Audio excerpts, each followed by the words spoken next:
on the News Channel 5 network. This is MorningLine with Nick Barris.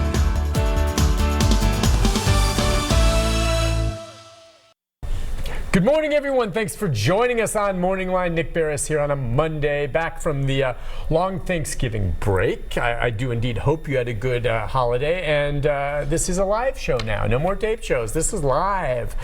We're coming to you straight from Studio A. Or is this Studio B? I always get mixed up. We have both of them here.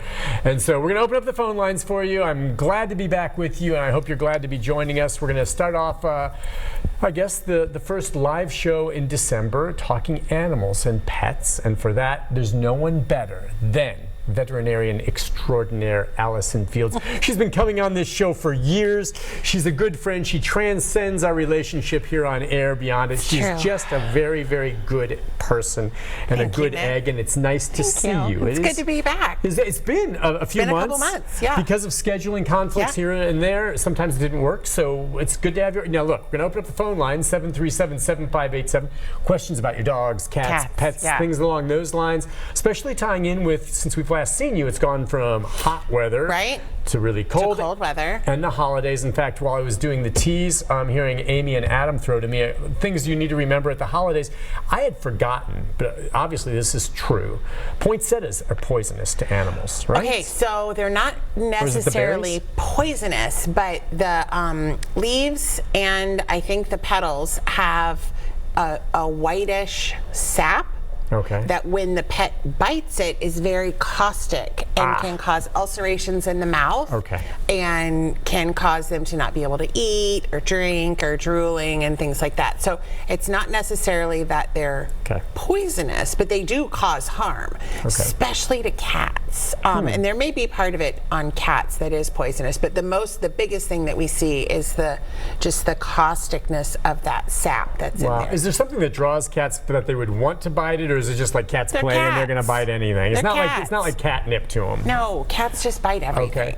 Yeah, it's interesting. Now, do animals, have any type of sense that something might be harmful to them instinctually, or if it smells good, like we know, God forbid, with antifreeze, which is sweet but will kill them, they can't tell there's a chemical in there and would drink it. Much, I guess, like a human. Heck, I wouldn't know if something's poison. I think that there probably is in some way, because we have all of these frogs and insects that develop color to prevent other animals as a warning. Bright colors may be poisonous. Don't eat. And so basically it's, Darwin was right, survival of the fittest. If you eat these things, you die, and eventually it might get encoded into your DNA. I mean, why are we scared of snakes? But we are instinctually all jump when we see a snake. It's weird, Right. It's been encoded in us for thousands of years. This could be very bad and deadly. Stay away.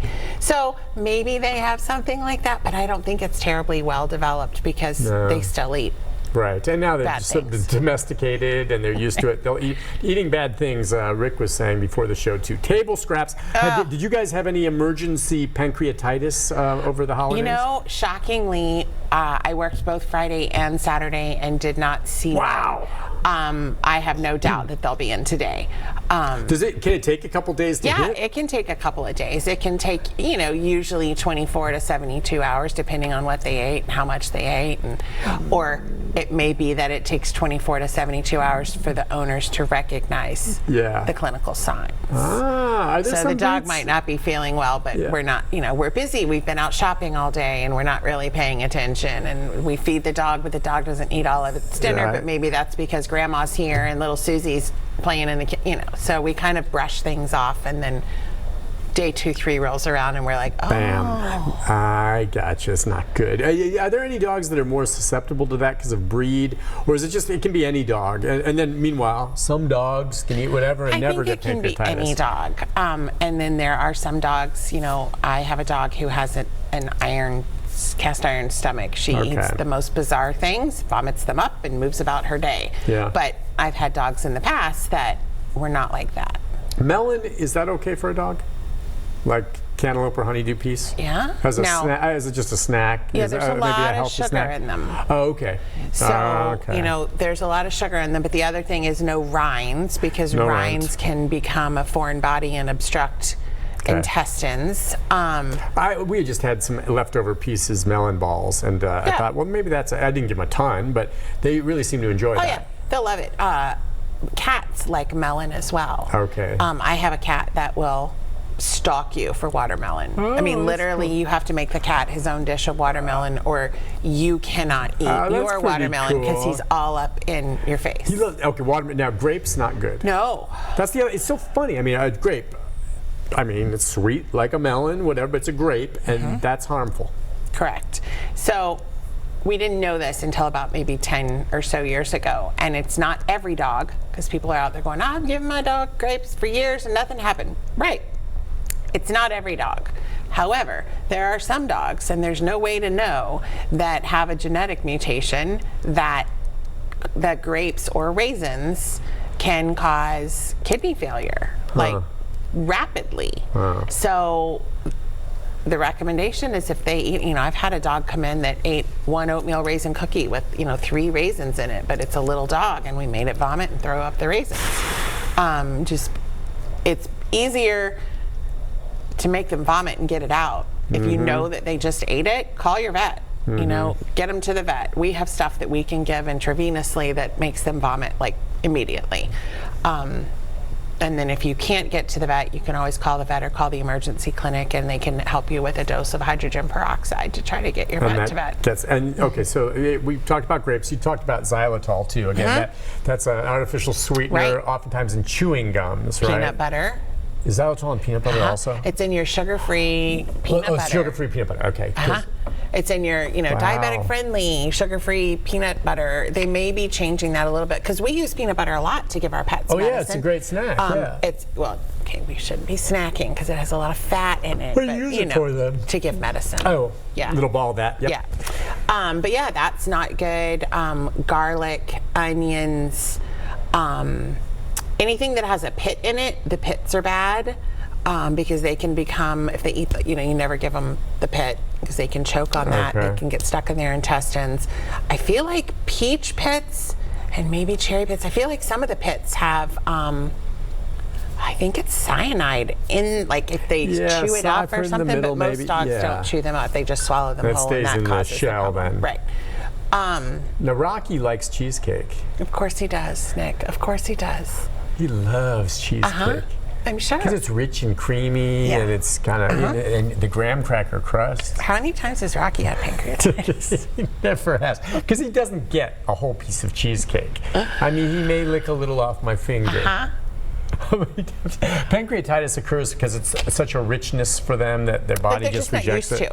Yeah. So your pancreas is in charge of making enzymes to dissolve fat and other things, but if they've been on a diet that's their dog kibble, and it's this percentage fat, this percentage protein, and it's the same every day, the pancreas kind of gets complacent.